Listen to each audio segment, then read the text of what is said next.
The National Desk, America's News Now.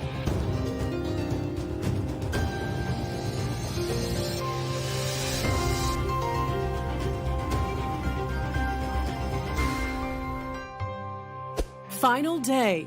Candidates making the final push to earn your vote. This is going to be a wake-up call to President Biden, and I hope he answers it, because what's happened over the last 2 years has really caused a lot of problems in America. Where the races stand and the chances of a red wave as Americans point out top concerns. Midterm money. As we come on the air, billions of dollars in political ads playing across the country. The states targeted and the split-ticket voters that could shift the balance of power. Under threat. These things should not happen, but they do, and it's unfortunate. A growing number of attacks on politicians. New details on the latest warning targeting one party's campaign headquarters. And gigantic jackpot. No winner as the Powerball jackpot soars to a new record high. This morning, the massive payout expected.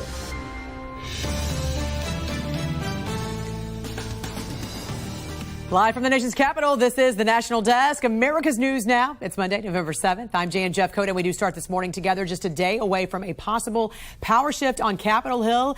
In about 24 hours, polls are going to be open all across the country. And right now, candidates are making their final push. We do have team coverage for you. Chief political correspondent Scott Thuman's going to break down the polling numbers in key battleground states as races do run red. Kayla Gaskins is on Capitol Hill with how ticket splitters could play a pivotal role in key races. But we start with Kale Thompson at the live desk with early voting numbers pointing toward record-breaking turnout for a midterm election. Good morning, Kale. Good morning to you, Jan. That they are. It is the last day for candidates to get out the vote. Here's where things stand as we come on the air this morning. 40 million plus Americans have already cast their ballots, beating out early voting in the last midterms and shattering previous records in states like Georgia. No surprise here. Texas, Florida, and California lead. Also the most populous states, of course. Combined, they account for more than 1/3 of all early votes cast in the nation. At the national level, Democrats traditionally tend to have the edge in early voting. That is apparent again this year, with Democrats currently making up about 43% of the ballots cast so far, compared to 34% for Republicans. 23% are unaffiliated or independent. But the trend of Democrats leading in early voting isn't the case in every state. In Florida, for example, registered Republicans have currently cast 300,000 more ballots than Democrats so far. Tomorrow night's results will determine if Republicans have the votes needed to retake control of one or both chambers of Congress. All 435 House seats are up for grabs tomorrow night, along with 35 of the 100 seats in the Senate. You'll be able to find complete coverage of election results online at thenationaldesk.com starting tomorrow night, and we will have all the fallout and the reaction first thing Wednesday morning right here on the National Desk. Mail containing a suspicious white powder was delivered to Republican Arizona gubernatorial candidate Kari Lake's office over the weekend. Phoenix police said they collected the suspicious mail, but it's still unclear what the substance was. Lake responded by saying, quote, "Political violence, threats, or intimidation have no place in our democracy. So far, the staffers exposed to the powder are doing okay." A new Washington Post ABC News poll shows Republicans well positioned to take over the House. It reveals voters more likely to vote Republican at 49% compared to voting for a Democratic candidate at 48%. And based on past midterms, Democrats would need a much larger lead to block Republican wins. Republicans only need to net 5 seats to take control of the House. As the days of speaking, fundraising, campaigning wrap up, multiple critical races are in a dead heat this morning. The National Desk's chief political correspondent Scott Thuman takes a look at some last-minute moves. All right, first, let's go to the map to talk about states where months and months ago these races seemed almost ho-hum. The Democrats were in such good shape that they almost weren't being paid attention to. Some of that now changing in this final sprint. Washington State up here, very blue territory, and may very well still be after election night. But look at what's happening. The Republican Tiffany Smiley somehow chipping away against Senator Patty Murray. She's held that seat for 30 years, still leans Democrat, but it is getting closer. And then in New Hampshire, the Democrat incumbent, Senator Maggie Hassan, still on top, but according to Politico, she's no longer a significant favorite. Also pointing out, by the way, in that state, Joe Biden carried it by 7 points. So for it to become a so-called toss-up, maybe a bad sign elsewhere. So now let's talk about the U.S. House a little bit over on this side. Those same Politico analysts saying that the GOP is favored in 215 districts. And that means that if they take those, they'd only have to then win 3 of the so-called toss-up races to flip the House. It's great to see such a wonderful crowd. Hello, Oceanside. So is there real panic behind the scenes? President Biden, Vice President Harris, Hillary Clinton, all stumping in places like New York, California, and New Mexico, states that collectively only once in 30 years have voted Republican in a presidential cycle. Not that Republicans are on easy street everywhere. There's still lots of pleading for votes in Pennsylvania and Ohio, seats they are desperately trying to hold on to, and where Democrats are in striking distance. So why this shift red? Well, we've talked plenty about the economy and how that's helped the GOP, but also Latino voters, white suburban women, they are breaking to the right. And then there's this. The New York Times writing that abortion rights doesn't appear to be the issue that can carry Democrats as they had banked on. And keep in mind, Democrats spent nearly $415 million on ads alone. And while it is helping drive already loyal voters, it doesn't seem to be outweighing concerns about the economy. As of now, this looks like a miss. Plenty to keep an eye on, and we will do that for you as we take you beyond the podium. In Washington, I'm Scott Thuman. Former President Trump held a rally in Latrobe, Pennsylvania over the weekend with one of the nation's closest watched Senate races. Our country is being destroyed. Biden and the far-left lunatics are waging war on Pennsylvania energy, crushing Pennsylvania jobs, gutting Pennsylvania communities, and strangling Pennsylvania families with soaring prices like you've never seen before. Pennsylvania Democratic candidate John Fetterman's lead now less than half a point, according to the latest poll by 538. This time last month, Dr. Mehmet Oz was down more than 6 points.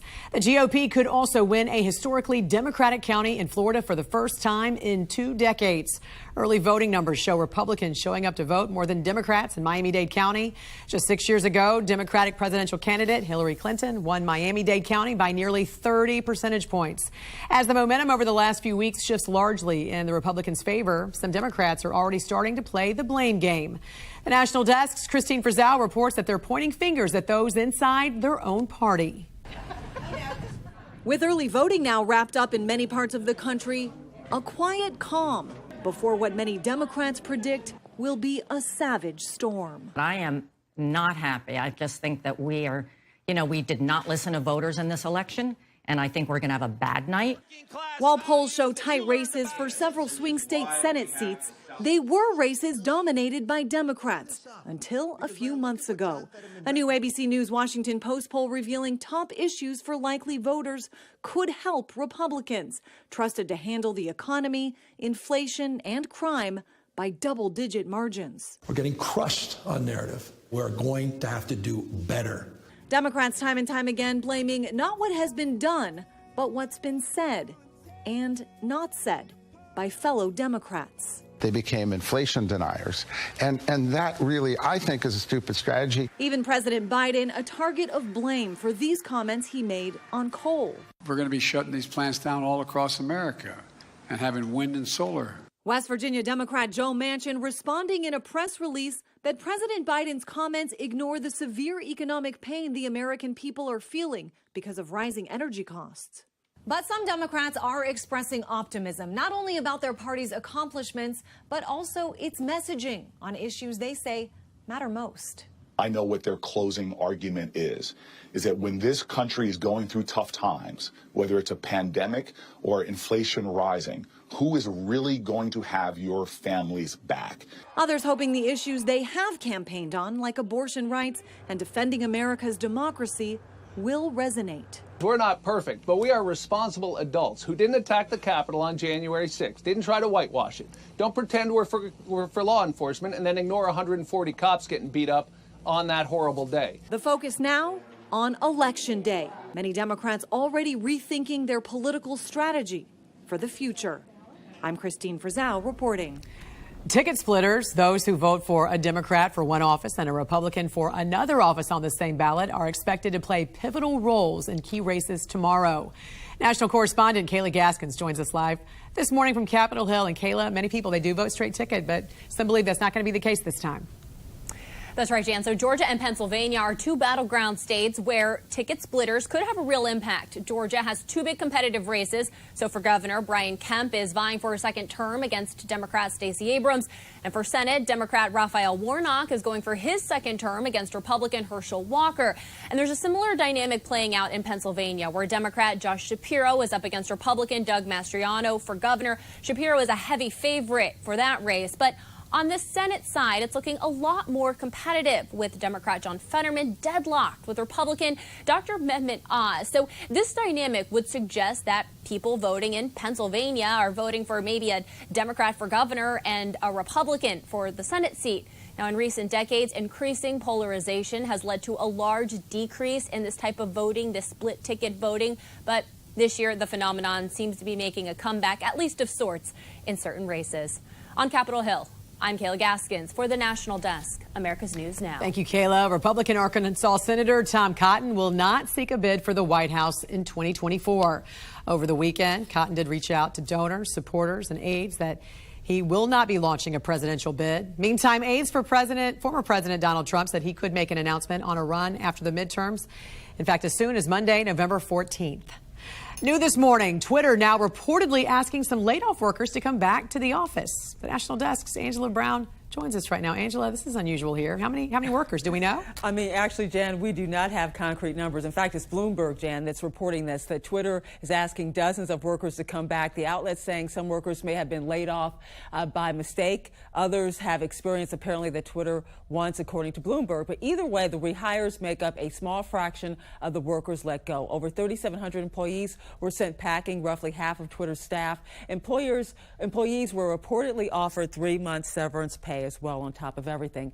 And look at this right here. Elon Musk changing his account to read Twitter complaint hotline operator over the weekend. This is backlash kind of mounts in some areas. Twitter's is being sued by former employees, but experts say Twitter was in chaos before Musk took over. We do know that advertisers were leaving the platform from the day it was announced that he would take over. We do know that users on Twitter have been declining for a long time now. So any criticism of Elon is not praise of the former management. Here's also a tweet that kind of backs that up. Former Twitter co-founder and CEO Jack Dorsey going on Twitter himself to apologize for growing the company too quickly following mass layoffs. This morning, Elon Musk saying Twitter is losing $4 million a day. He bought Twitter, of course, for $44 billion with help from investors, including, big banks and rapper and business mogul Diddy. Elon Musk trying to turn things around at this point, cutting staff and charging for that blue check. We'll have to wait to see what happens next and if any of this works. All right, Angela, thanks so much. Ahead on the National Desk, coal comments. President Biden vowing to shut down the coal industry. Lawmakers in his own party fighting back. The last major economic report before the midterms is out. I'm Atrell Nashar with what it says and a recession warning from across the pond. And breaking here at the live desk, we have a new tropical threat in the Atlantic just formed with the potential to be a hurricane by the time it reaches Florida in a matter of days. I will show you the latest just in from Hurricane Hunters coming up. First, also breaking this morning, Duran star Andy Taylor revealing online he has stage 4 prostate cancer and that there is, quote, no cure. The 61-year-old was due to reunite with his former bandmates to be inducted into the Rock and Roll Hall of Fame in L.A., but was unable to attend. We're back in 90 seconds.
We are following breaking news from the National Hurricane Center this morning as we give you a live look here over Cape Canaveral, Florida. The camera bouncing here in the breeze that we have. We have a new subtropical storm with watches now issued for the Bahamas. Latest satellite loops this morning show subtropical storm Nicole spinning just east of the Bahamas. Subtropical because most of the convection that we see here is far from the center of circulation, but still producing 45-mile-an-hour winds and expected to strengthen. Latest forecast steers it towards Florida's east coast with landfall likely sometime late Wednesday, early Thursday morning, either as a strong tropical storm or potentially a hurricane. After that, you see it, the forecast veers it up back into the southeastern U.S. with the potential for significant rainfall along the way.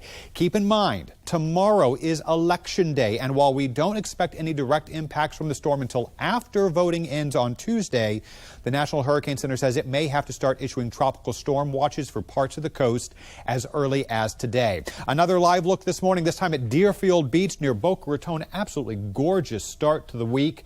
This area is currently in the forecast cone. Once watches go active, we could start to see evacuation notices for some of the low-lying coastal communities.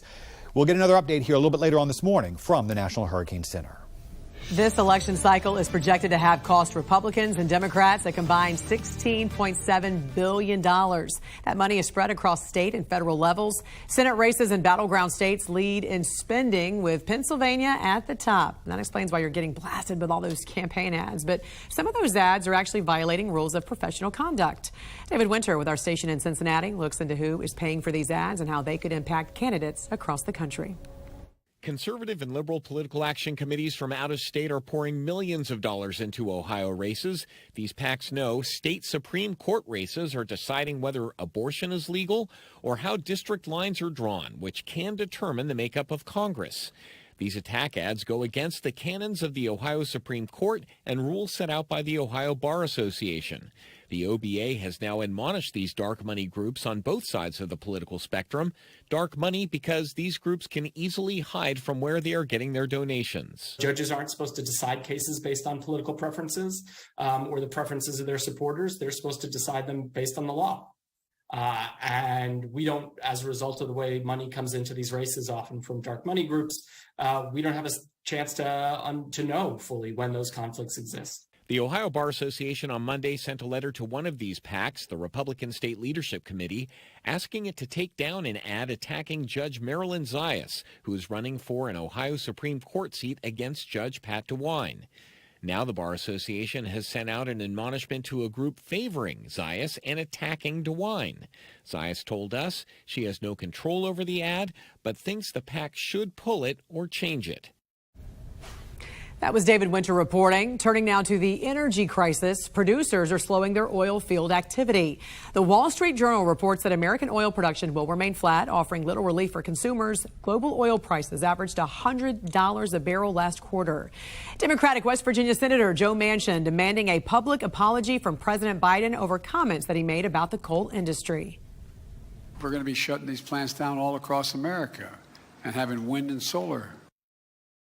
The president, again, vowed to shut down those plants while speaking in California on Friday. Manchin said Biden's views are, quote, divorced from reality, and the remarks ignore the pain of rising energy costs. He said it's why people are losing trust in the president. Another round of big tech layoffs could come as soon as this week. The Wall Street Journal reporting Facebook's parent company Meta is preparing to notify employees of large-scale staff reductions. This all comes after Meta company stock dropped 70% since the beginning of the year. Meta currently has more than 87,000 full-time employees. Meantime, the unemployment rate ticked up to 3.7% in October with 261,000 jobs added. The National Desk's Satra El-Nashar spoke to Labor Secretary Marty Walsh about what it means for inflation and our economic future. The red-hot labor market taking a step toward cooling down. Unemployment rising slightly in October. Labor Secretary Marty Walsh tells us it's the beginning of a steady slowdown, not a crash landing or recession. We still have openings in America that we need to fill. 2 open jobs for every unemployed person. That labor shortage is a major driver of inflation as employers compete for talent with higher wages, a cost often passed on to consumers. The October jobs report shows the labor participation rate hasn't changed. I do think that, we need to do our work too. And when I say our work, I'm talking government as a whole. investing in job training and workforce development and apprenticeship and pre-apprenticeship. Another official making it clear this week there's more work to be done is Federal Reserve Chair Jerome Powell, forecasting more interest rate hikes in their fight against the highest inflation in 4 decades. It may take time. It may take resolve. It may take patience. It's likely to get inflation down. Across the pond, the Bank of England also rolling out aggressive interest rate hikes up against their own labor shortage and inflation even higher than in the U.S. They've been forecasting a UK recession since August. Now their central bank says one could last into the first half of 2024, which would be their longest recession in the past century. If we don't take action to bring inflation down, it gets worse. Recession fears lingering here in the U.S., but the Bank of England says the U.S. is in a better position, more shielded from the fallout of Russia's invasion of Ukraine. The White House appearing to brush off concerns days before the midterms, as polls show the economy is the top concern for voters. I want to be clear, there are no meetings or anything happening like that in preparing for a recession. A new CNN poll finds 75% of likely voters think the U.S. is already in one. Souring sentiment they're expected to take to the polls on Tuesday. In Washington, I'm Atrel Nashar reporting. Still ahead, supplement scam, the new study that says certain medications are not actually helping your heart. And there has never been a lotto jackpot as big as tonight's. The nearly $2 billion payout and your odds of winning. Next year at the Live Desk.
Tonight's Powerball jackpot is one for the record books. It is now a world record-shattering $1.9 billion with a B after nobody won Saturday's drawing. You may want to double-check your tickets, though, if you played on Saturday and still have them. There were 16 $1 million winners in the 12 states you see highlighted here in green and one $2 million winner in Kentucky. The odds of winning the billion-dollar jackpot, by the way, very slim, obviously, just 1 in 292.2 million. For comparison, you have a better chance of being struck by lightning, not just once in your life, Jan, but twice in your life. And if you're curious, if you win, and you want to take the cash lump sum, more than $900 million. I mean, at that point, you might as well just call it $1 billion. You'd be a billionaire either way. At that point, you are a billionaire at that point. All right. Thank you so much, Kale. New this morning, the 6 most commonly used over-the-counter heart health supplements do not help lower cholesterol. And a new study, supplements like fish oil and garlic failed compared to statin prescription medication. According to the American Journal of Cardiology, statins were the only drugs that actually reduced cholesterol and triglyceride levels. Later today in Houston, the Astros victory parade will happen following their World Series win against the Phillies. The team secured the title after a 4-1 win in Game 6 of the series Saturday. This is the second World Series title in franchise history. The festivities will begin today at noon Central. Still ahead, the midterm elections. What's at stake? The policy changes ahead if the Republicans retake Congress. Plus, COVID booster push. The schools now mandating the shot and the students pushing back this morning. And now let's get an update on America's news and weather now, where you live.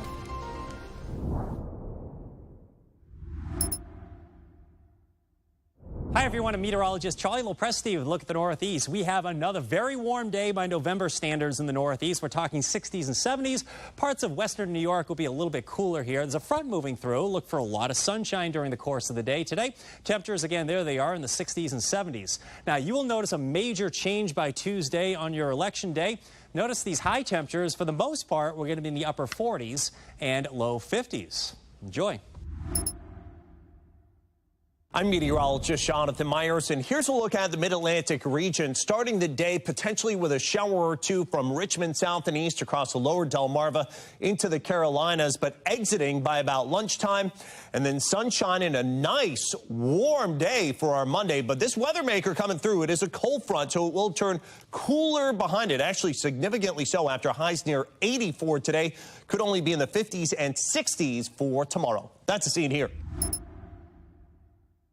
I'm meteorologist Vitas Reed. Here's a look at your southeast highs. It looks like we're going to see temperatures in the 70s in Nashville, 74 degrees, 84 in Birmingham, 85 in Macon, Atlanta, 82 degrees, 82 Raleigh, Charleston, 81 degrees. Down in Florida, looking at temperatures in the mid-80s from Tampa and West Palm. Looking at a little bit of spotty showers to start us off, but we clear out through Atlanta. Raleigh looking nice and clear, but we definitely in Florida have to watch out for this tropical potential system moving in for the middle of the week towards Wednesday, Thursday to give us some heavy rain across parts of Florida. Well, a very good Monday morning, everyone. I'm meteorologist Andrew Buckmichael. Taking a look at your weather story across the Midwest. Pretty quiet for most of us today. Now, we're starting to see the winds pick up in the Dakotas. Colder air will be moving in as we go through the week, coming in from the west here. So a few showers as we get into the plains on Tuesday up towards Minnesota, but still pretty quiet for most of the Midwest, at least through Wednesday. That colder air will be blasting in later this week. Happy Monday. I'm meteorologist Joe DiCarlo with a look at your forecast across the region. Well, warm and humid for a majority of us, except our northern areas. Amarillo to Oklahoma City to Little Rock staying in the upper 50s to mid-60s for afternoon highs. Across Texas, 70s and 80s. It is going to be humid. A few showers possible, especially around central Texas. Overnight, staying warm. Temperatures only dropping into the 60s across much of the region. Have a great Monday. Good morning. I'm meteorologist Rebecca Stevenson. Here's what's happening across the West. Very cold air blasting in, taking temperatures 15 to 25 degrees below normal. Anywhere from Montana all the way down to California, we're cooling off with a lot of mountain snow coming down in these same areas. This powerful cold front and associated low pressure are going to stick around for a couple of days. That's the scene from here.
The National Desk, America's News Now.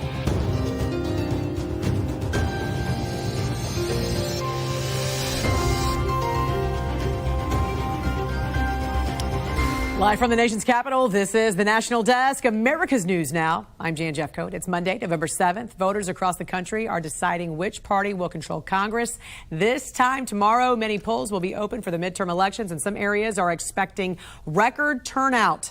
Cale Thompson tracking the latest developments for us right now from the Live Desk. Good morning, Cale. Good morning to you, Jan. I want to take you live over the White House this morning. President Biden and the First Lady stumping for Maryland's Democratic candidate for governor tonight at 7 o'clock. They will both be in Bowie, Maryland, to give their support to Wes Moore. Polls show Moore with a sizable lead right now against Republican candidate Dan Cox. If Moore wins tomorrow night, he would become Maryland's first black governor. The president spending his weekend discussing the importance of this election. We're one of those inflection points, I mean it sincerely, where what's going to happen the next couple years is going to have more to do with what this country looks like 20 years from now than anything else. Former President Donald Trump also on the campaign trail in Florida, appearing at a Save America rally in Miami in support of Republican Senator Marco Rubio and Florida's governor. And you're going to re-elect Ron DeSantis as your governor of your state? And you're going to elect an incredible slate of true MAGA warriors to Congress, many of whom are here right now. According to an NBC News poll, at least 68% of registered voters say they have already made up their mind about who they are voting for. However, 7% of those voters say that they still may change their mind before they cast their vote tomorrow.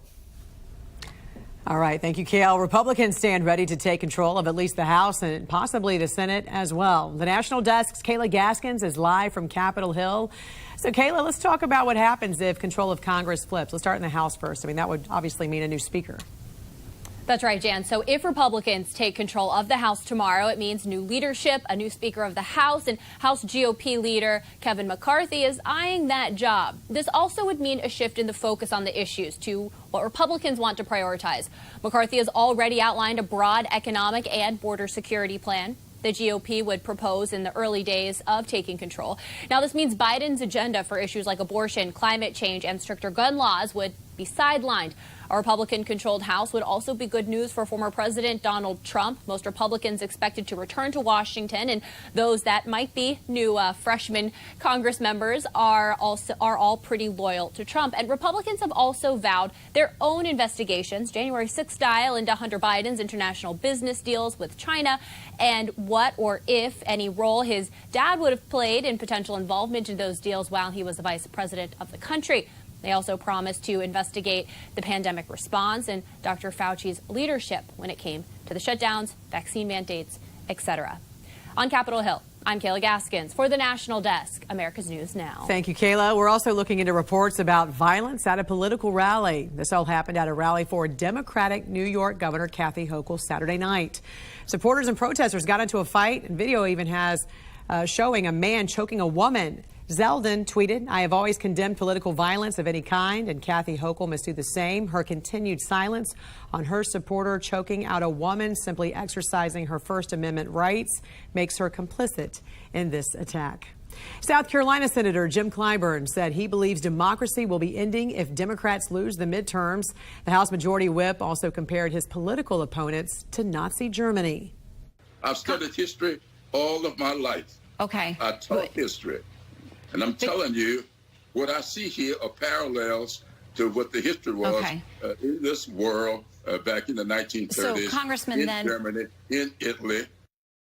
Journalist Joel Polak tweeted, Whip Clyburn is always invoking Nazi analogies. It's inflammatory and false and exploits Jewish suffering for political gain. The White House is reportedly having private talks with top Russian officials. The Wall Street Journal reporting President Biden's top national security advisor, Jake Sullivan, has engaged in recent months in confidential conversations with top aides to Russian President Vladimir Putin in an effort to reduce the risk of a broader conflict over Ukraine and warn Moscow against using nuclear or other weapons of mass destruction. Journalist Stephen L. Miller tweeted just a week ago, people who suggested the U.S. do this were Putin puppets and dogpiled. The Progressive Caucus removed a letter and apologized because of Twitter ratios. While many Americans worry the U.S. is losing its energy independence under President Biden, the president is assuring environmental activists that he will not allow new domestic oil drilling. No more drilling. There is no more drilling. I haven't formed any new drilling. Lawyer and writer Margot Cleveland tweeted, in case every voter in America wasn't 100% certain as to who exactly is responsible for oil prices going up and staying high, President Biden clears up the confusion here. Right now, the day before the midterms, the national average for a gallon of regular stands at $3.80. This morning, Apple says that China's COVID crackdowns mean people might not be able to get the new iPhone 14 Pro. Apple says the factory where they're made is at reduced capacity.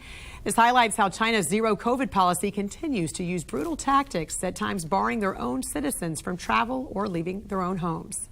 Disney's decision to drop COVID vaccine mandates from its television show productions are now being celebrated. Walt Disney told its show production staff that it will no longer require cast and crew to have the COVID shots to be able to work.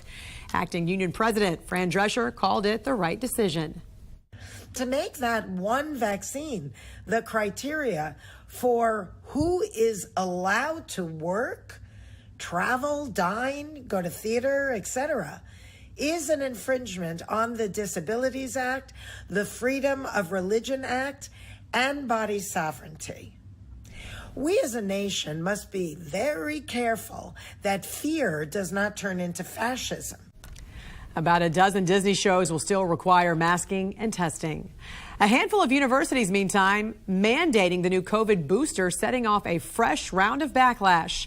The National Desk's Angela Brown joins us right now. So, Angela, what are the consequences if students do not get the new booster? Well, the consequences could be big, Jan. That depends really on where you go to school. But some students could actually be blocked from enrolling if they don't get the new COVID-19 booster. Here is Harvard's updated guidelines right here. They posted this on their website, requiring students to get the new COVID-19 booster. If not, a hold will be placed on their enrollment. College watchdog groups are saying, hold on.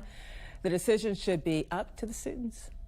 Students have the right to make medical decisions for themselves. They don't need a college administrator telling them what to do with their bodies and what choices to make concerning their own medical health. Well, it's not just Harvard, but also Yale and Fordham. A Fordham University official telling Inside Higher Ed the two factors really led to their decision: the potential for a winter surge of Omicron and also some evidence. The new booster significantly reduces the risk of transmission. Overall, Inside Higher Ed is reporting fewer than 20 schools, talking about colleges and universities across the country, have mandated the new COVID-19 booster for their students. All right, Angela, still ahead, taming runaway inflation.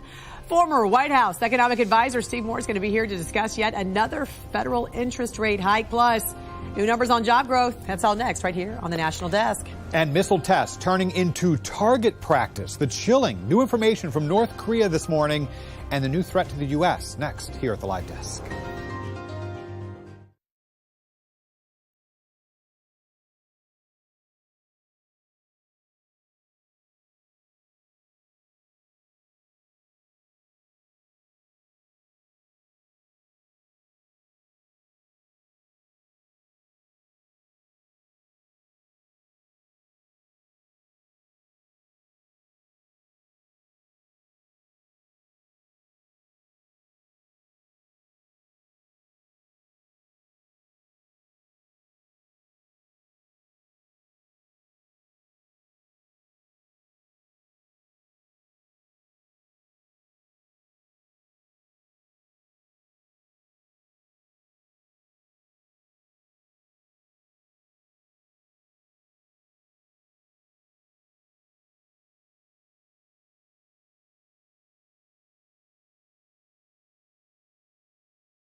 Developing here at the Live Desk, North Korea announcing its recent spike in missile launches are practice tests to attack U.S. and South Korean targets, including U.S. air bases and Operation Command Systems in and around South Korea. The U.S. and South Korea just wrapped up their largest ever joint military drills here over the weekend, involving more than 240 warplanes. Training was set to end on Friday, but was extended an extra day in response to North Korea's recent aggression. The Fed's making another supersized rate hike, the 6th straight rate hike this year, and new numbers on the job front show unemployment creeping up as more jobs were added in October. Here to break it all down, former White House economic advisor Steve Moore. Steve, welcome back to the National Desk. Happy Election Day Eve. Last week, the Fed raised interest rates 0.75 of a point for the 4th month in a row. Fed Chairman Jerome Powell also had to say, we still have a ways to go before these hikes are going to end. How much longer, Steve, and why do you think it's taken so long for inflation to come down at this point? Well, we've now had 9 months, Jan, 9 straight months of 8% plus inflation. So this is not transitory. It isn't temporary. It isn't going away anytime soon. And so the Fed has taken these actions of raising interest rates to try to reduce consumer demand so that prices will come down. But, you know, we still have this persistent inflation problem. Anyone who goes to the grocery store or the gas pump knows that. I think you just said that the national price now is, what, $3.80 a gallon. Right. It was $2.50 a gallon 2 years ago. So that's a big increase. I think the Fed is probably going to have to do at least 1 or 2 more rate increases. But you've been talking a lot about the election this morning, a big one coming up tomorrow. And assuming the Republicans do take over control of Congress, one of the things that they're telling me, the Republican leaders, and that I'm telling them, is we've really got to get control of government spending and debt. That's really been the match that's lit this forest fire of runaway inflation. And so reducing government spending and debt would help bring prices down, too. We'll see what happens tomorrow, and then we'll see what happens whether Republicans keep that promise of bringing the debt down. Yeah. Because we keep hearing that it's going to take some time. But specifically, Steve, what numbers are you keeping an eye on to signal that inflation could finally be headed in the right direction? Well, keep an eye on gas prices for sure, because those are the ones we see all of the time. Food prices as well, which are up, 15%. Sometimes I come on your show, Jan, and I say we have 8% inflation, and people get mad at me. And they say, well, my inflation is 12, 15, 20% because I have to buy fuel, I have to buy groceries, I have to buy airline tickets, and those things have gone up a lot in price. That's the main thing. The other thing on the job side, you mentioned the jobs report that came out on Friday. One of the things that really concerns me right now, Jan, is we don't have enough workers. There's about 8 million job openings still in the United States. So that's a good thing that you've got jobs open. But we're seeing fewer and fewer people who could be and should be working that are not in the labor force. Now, a lot of people never went back to work after COVID, and it's been 2.5 years now. So we have to find policies to get people back into jobs so we can produce more things. If you increase the supply of goods and services, that brings prices down, right? This is just economics 100. So a lot of work to do to get those prices down and get people back to work. Maybe not paying people so much in welfare benefits to not work, or at least tying those benefits to either getting a job or getting a training program so you can get a job. Well, this is what's so puzzling for so many people, too, because we keep saying how many Americans fell out of the labor force altogether. This is a crucial time for the labor market. How are these people getting by if they're not working? Well, we have a study that we did at the Committee to Unleash Prosperity that shows, if you've got, let's say, a family of 4 with 2 parents that are both collecting unemployment benefits and collecting other benefits like the free health care and other benefits that have been handed out, that you can earn about $80,000 for not working. Well, that's almost as high as the median family income. So I think there's going to be a big push in the new Congress for saying, look, of course we want a safety net, Jan. We want to make sure that when people lose their jobs. I've lost jobs. I don't know if you've ever lost a job, but people fall on tough times. We want to make sure we have a safety net for people, but we can't make that safety net so generous that people have an incentive to stay home and watch Netflix and not get back on the job. Because, Jan, the jobs are out there. If you've got a skill, if you're try to get an electrician, try to get a janitor, try to get a plumber. You got to wait. That's right. That's right. And you know what, Steve? There's also a big discrepancy right now in how some economists and voters view the state of the economy, with American voters significantly more pessimistic. And that's because, like you said, they see what's going on. They go to the grocery store, they're at their house, and they're even telling you, hey, inflation's way higher than 8% in my house, right? So what are your thoughts? What should Americans be prepared for in the coming months and, quite frankly, for 2023? Well, I think this will be what I call a correction election, a change election. And that's typically happens in midterms. So I think it's very probable Republicans will be controlling the Congress. And hopefully, I think everybody kind of agrees, that'll move Joe Biden more to the middle. That happened, remember, when Bill Clinton was president. It happened to some extent when Barack Obama was president. And so that's, I think, what we can really hope for is we got to stop the out of control spending. We can't keep spending trillions of dollars that we don't have. That's going to cause higher inflation and higher interest rates for the American people. So I'm hopeful that we get a kind of correction, get back on the right track. But it is true, this inflation problem, I'll agree with Joe Biden on one thing. You see inflation all over the world. In Britain, the inflation rate is 10%. In Europe, the inflation rate is 11 or 12%. So it's a global phenomenon. I think it's a lot of the residue from what happened with COVID, and hopefully we'll get on a new path to prosperity starting in 2023. All right. Former White House economic advisor Steve Moore, always great to see you. Thanks for joining us. Here we are, 24 hours to Election Day, and hundreds of voters may miss out on the chance to decide one of the closest Senate races in the country, the election error. And the lawsuit just filed. Next here at the Live Desk.